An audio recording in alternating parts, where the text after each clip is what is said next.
बिस्मिल्लाहिर्रहमानिर्रहीम। अस्सलामुअलैकुम viewers, welcome to my YouTube channel cooking with Hifsa. आप सबको बहुत ज़्यादा ईद मुबारक। आज हम बना रहे हैं शीर खुरमा। शीर खुरमा ये बनाने के लिए हमें जो जो इंग्रेडिएंट्स चाहिए उसमें कुछ यूँ हैं। मैंने यहाँ लिया है तकरीबन 2 लीटर के बराबर दूध,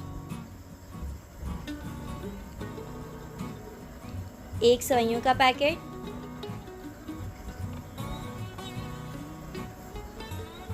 तकरीबन 1 छोटी प्याली के बराबर चीनी, 1½ टेबल स्पून पिस्ता, 1½ टेबल स्पून बादाम,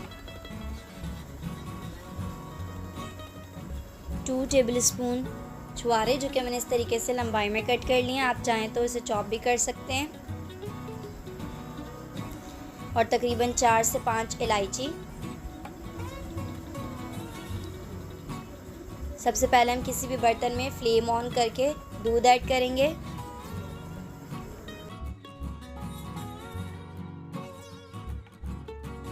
दूध ऐड करने के बाद हम इसे जो है मीडियम फ्लेम पे बॉईल करेंगे।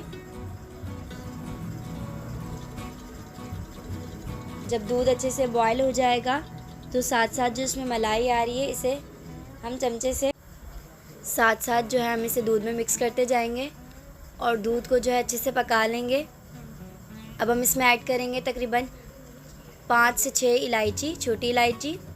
1-2 खोल देंगे, ज़्यादा नहीं खोलेंगे क्योंकि ये फिर मुंह में आती है तो कुछ लोगों को पसंद नहीं होती। और फिर से अच्छे से मिक्स करेंगे और तकरीबन 3 से 4 मिनट तक के लिए अच्छा पकाएंगे। अब हम इसमें ऐड करेंगे 2 टेबल स्पून के बराबर छुआरे, ये 1½ टेबल स्पून पिस्ता है। मैं इसमें से 1 टेबल स्पून के बराबर जो है तकरीबन पिस्ता ऐड कर दूंगी और बाकी गार्निशिंग के लिए रोक लेंगे। अब हम इसमें ऐड करेंगे 1½ टेबल स्पून के बराबर बादाम थे। इसमें से भी मैं तकरीबन 1 स्पून के बराबर बादाम जो है ऐड कर दूंगी, बाकी रोक लेंगे गार्निशिंग के लिए। अब इसे अच्छे से मिक्स करेंगे और तकरीबन 3 से 4 मिनट तक के लिए अच्छे से पकाएंगे ताकि दूध जो है थोड़ा थिक हो जाए, थोड़ा गाढ़ा हो जाए। अब हम इसमें ऐड करेंगे तकरीबन 1 छोटी प्याली के बराबर चीनी।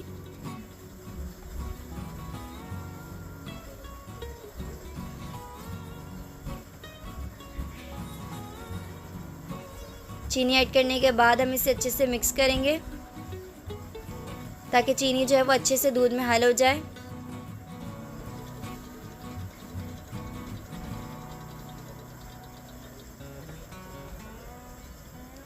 आपने इसको अच्छे से पकाना है। जितनी ज़्यादा दूध जो है थिक होगा उसमें बादाम का, पिस्ते का फ्लेवर जो है वो उतना ज़्यादा आएगा जितने अच्छे से हम इसे पकाएंगे। अब हम इसमें ऐड करेंगे 1 पैकेट सेवइयों का। उसे मैंने अच्छे से जो है वो 3 से 4 इंच के फासले पे जो है तोड़ लिया है। 2 किलो दूध में 1 पूरा सेवइयों का पैकेट जाएगा। अगर आप 1 किलो दूध के लिए बना रहे तो उसमें आधा सेवइयों का पैकेट जाएगा। सेवइयाँ आप अपने हिसाब से डालते रहें ताकि दूध में ज़्यादा ना हो जाए, क्योंकि ज़्यादा हो जाएंगी तो वो भी अच्छी नहीं लगती। साथ साथ हम इसे अच्छे से मिक्स करेंगे और सेवइयाँ डालने के बाद हम तकरीबन 4 से 5 मिनट तक के लिए इसे पकाएंगे ताकि सेवइयाँ जो है वो अच्छे से फूल जाएं दूध में।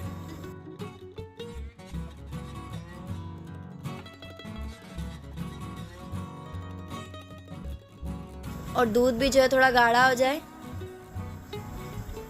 अब देखिए इस पॉइंट पे आके जो है सेवइयाँ जो है वो फूल चुकी हैं। अब हम इसे डिश आउट कर लेंगे। इसे हम गार्निश करेंगे पहले बादाम से और फिर पिस्ते से।